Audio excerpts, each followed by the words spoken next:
Hello guys, welcome to my channel. Today I'm gonna talk about ليه الهنود بيتكلموا انجليزي كده.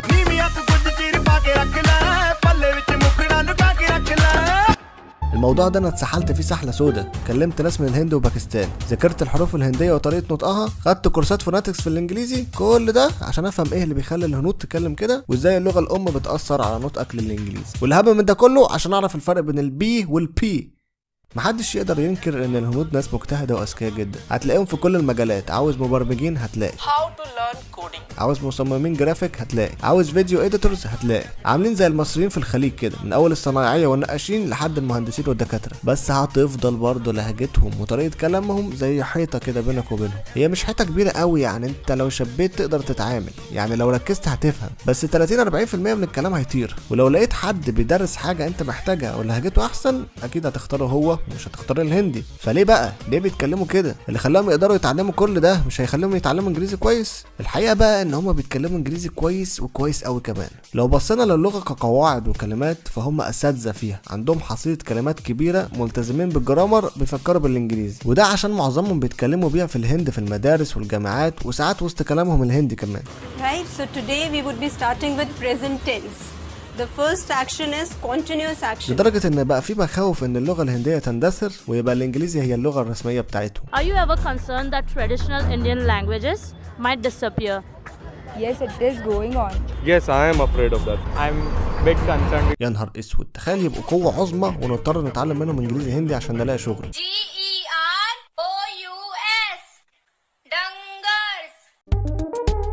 وده بقى اللي انا عملته فعلا، كلمت هنود وخليتهم يعلموني انجليزي. How can I say table?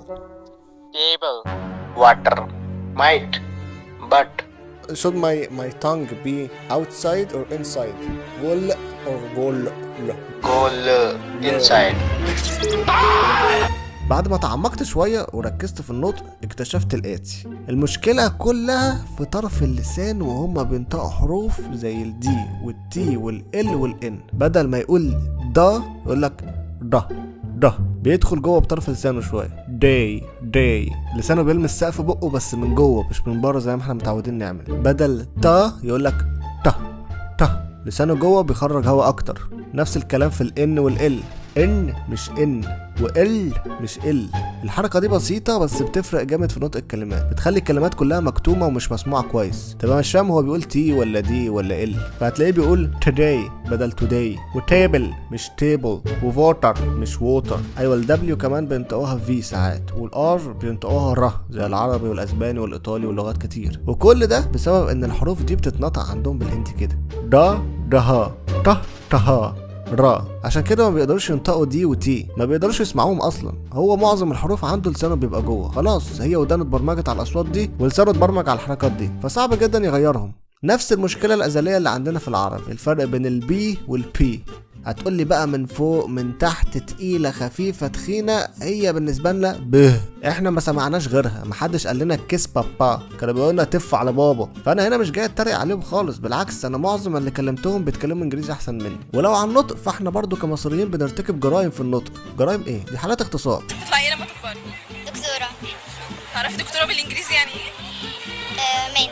يعني مثلا احنا في اللهجه المصريه ما بنعتمدش حاجه اسمها زين وزال، رز زي ذهب وذئب زي خبز، مفيش فرق، ما بنطلعش لساننا في الذال، فتلاقينا ما بنفرقش بين ذا وذو، فبنقولهم زازو عادي زي بعض. نفس الكلام في السين والث، ما بنطلعش لساننا في الث. there are 3 snakes in the zoo، تلوث سمعي. مش بس النطق الغلط هو اللي بيأثر على الاكسنت، في حاجه مهمه جدا اسمها الانتونيشن، اللحن بتاع الكلام، الموسيقى. كل لغه او لهجه ليها نغمه خاصه بيها. الفرنساوي مثلا يقولك je suis croissant et toi complaisant، لا لا لا لا لا لا لا، تحسها تصاعدي كده.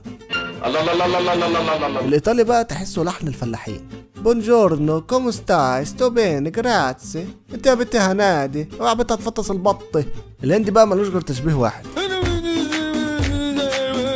فاللحن ده بقى لما بيخش على الانجليزي بيعمل معاه حاجات مش كويسه. يعني المفروض الامريكان بيتكلموا باللحن ده. Today I'm gonna talk about a very important topic. هتلاقيهم بيعلوا today وينزلوا بتوك. في الهندي بقى hello guys today I'm gonna talk about a very كأنه راب، هو ماشي على البيت ملوش دعوه، هدسك ودس اللي دسك. هيجي واحد بقى يقول لي ايه بس الجمله اللي انت نطقتها دي مش اكسنت امريكي قوي، دي بيستخدموها اكتر في شمال ولايه ميامي وانت جاي من ناحيه التانل يعني النفق. هقول له صراحه مش متاكد ميامي ولا سيدي بشر لان انا ما طلعتش بره زعربانه، فوارد اغلط يعني قشطه. وده بقى ياخدنا لاهم نقطه في الفيديو، هو احنا ليه بنغلط؟ ليه بنقعد 12 سنه نتعلم في لغه وفي الاخر بنطلع بنتكلمها غلط؟ بسبب ميس ميرفت. بص انا مش هعلق الشماعه على المدرسين بس لان منظومه التعليم كلها فاشله، ناس غير مؤهلين ان هم يدرسوا ومعاهم مناهج عقيمه واساليب قديمه وبياخدوا مرتبات قليله، فلازم تكون دي النتيجه. اللغه الام لازم هتاثر على طريقه نطقك مفيش كلام، بس التعليم الصح كفيل انه يحسن النطق بشكل ملحوظ خصوصا لو كان في سن صغير، وده للاسف مش موجود في المدارس الحكوميه في البلاد اللي اقتصادها ضعيف زي الهند ومصر. عشان كده هنود كتير لما بيكبروا يبقى عندهم وعي بالمشكله بيشتغلوا عليها فعلا ويحسنوها. And today I wanted to introduce let's just address the elephant in the room. You were clearly judging me on my Indian accent, weren't you? اي اكسنت دلوقتي ممكن تحسنها وتتعلمها ببلاش، بس وانت بتعمل كده اوعى تنسى لغتك وافضل اتكلم بيها، اعتز بيها وعلمها لاولادك لغايه ما يجي اليوم اللي يعلموها للعالم. لو عجبك الفيديو اعمل لايك وسبسكرايب واشوفك الفيديو الجاي. سلام. اغضبوا يا جنودي واصرخوا يا جنودي، قاتلوا يا جنودي.